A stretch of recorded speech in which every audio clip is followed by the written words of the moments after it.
Hi, this is Miss Forte, and today I want to work with you on just a couple simple things that we can work on to help you be a better singer. So the three things we're going to talk about today is things that make a great singer is pitch, our tone quality, and style.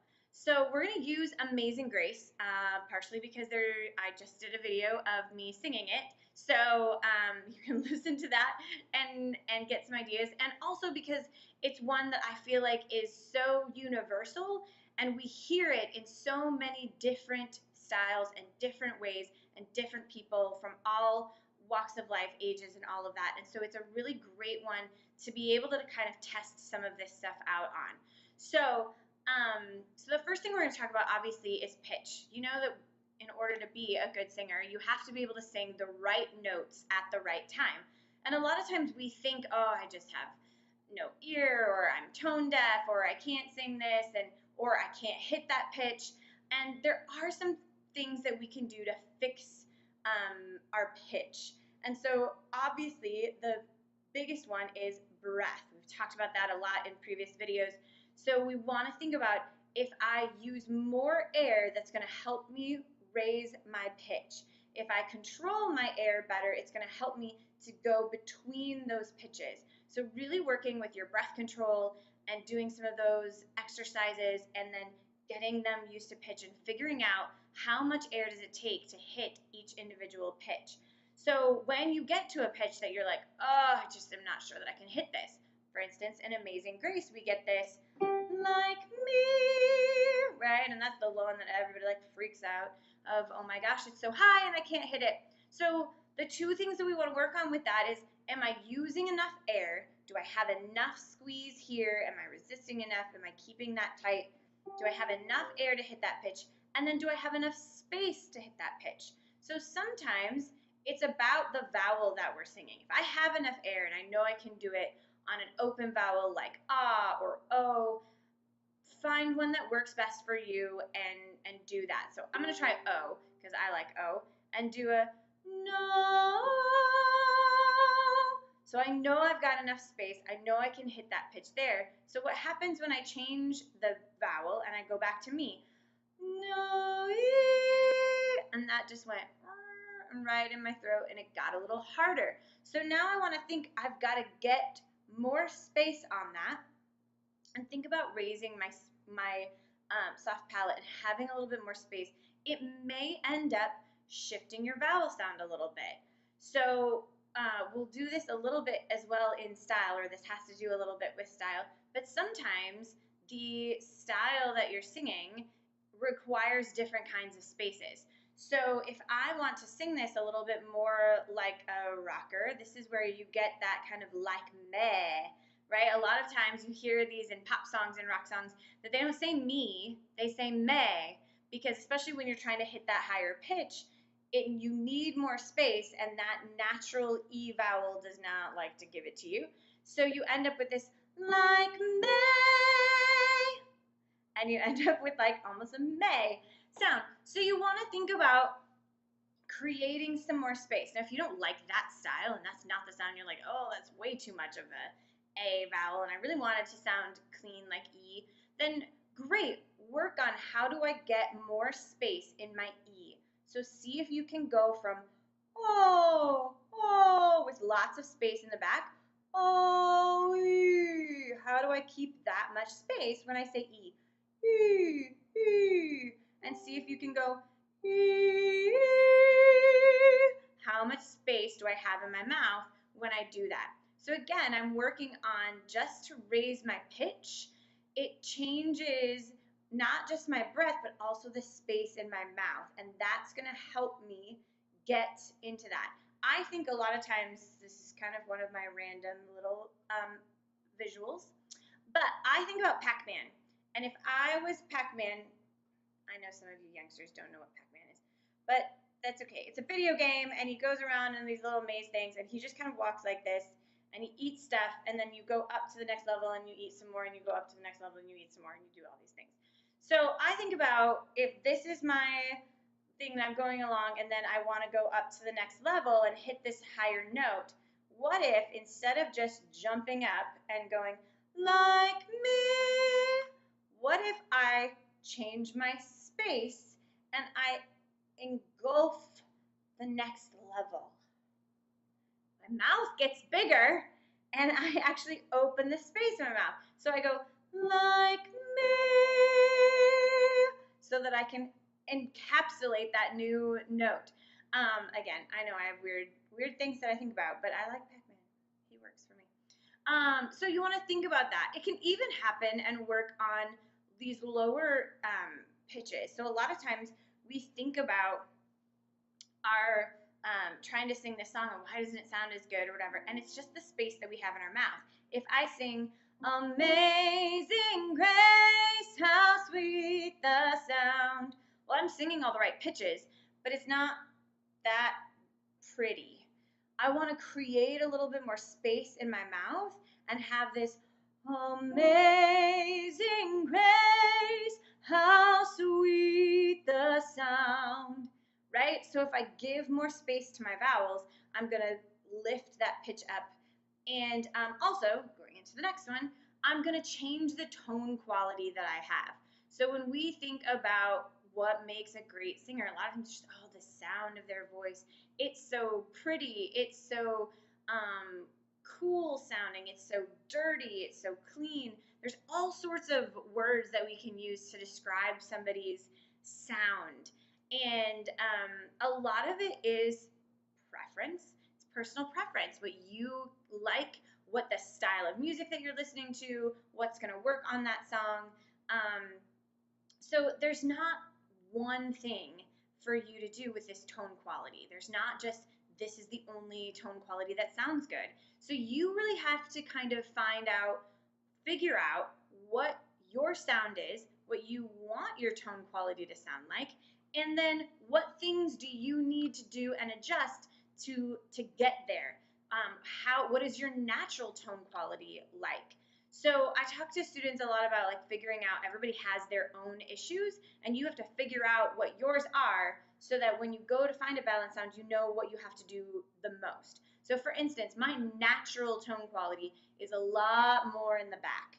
So I naturally have a bigger voice, a big sound, this low kind of chesty. I got a lounge singer voice. Like that's my norm. Or where I started. It's not actually my norm anymore, but it is where I started. So I have to think a lot more about getting my voice forward to adjust, especially for different tones. But I've done a lot of that. So if I want to sing, I'm not naturally country. I'm naturally a lot more jazz. So if I have to go sing country, I have to think really hard about getting this amazing grace, how sweet the sound, and having that kind of really, that's a lot more forward versus a jazzier amazing grace, how sweet the sound, where that tone quality has a lot more depth in it, and which is a lot more natural for me. So figuring out kind of what is your natural sound. Now, do I really go sing country a lot? No, I don't. I have been asked to sing country, so I've had to figure out how to do it. But that was work. That's not my norm. And so figuring out like what is your style, what is natural in your voice, and letting that be, and then just making it a little bit better. So figuring out your tone quality, what kinds of things that you want.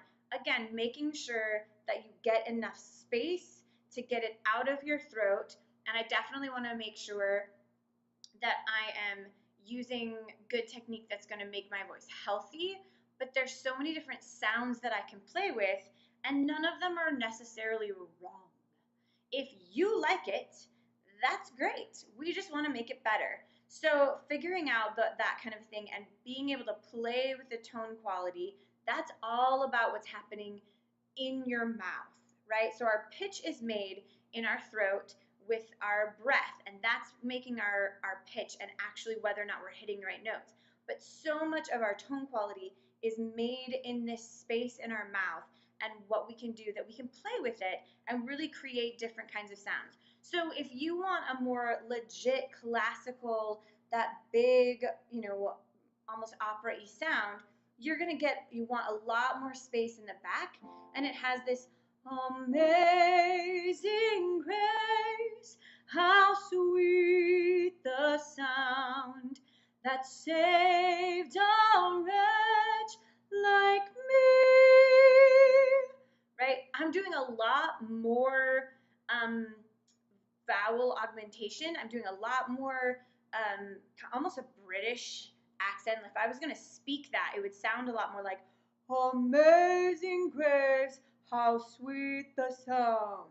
Now, often I'll have students start there and go just as far to that super extreme that you possibly can, so you get used to the space, because again, we want everything has to do with space, and a lot of times that space is what helps us hit the pitch. So getting that big and trying that, it's just a fun exercise, and then we can always take it back. So what would be a little bit more of a gospel-y kind of sound is still going to have a lot of that bigger space, but I bring it a lot more forward.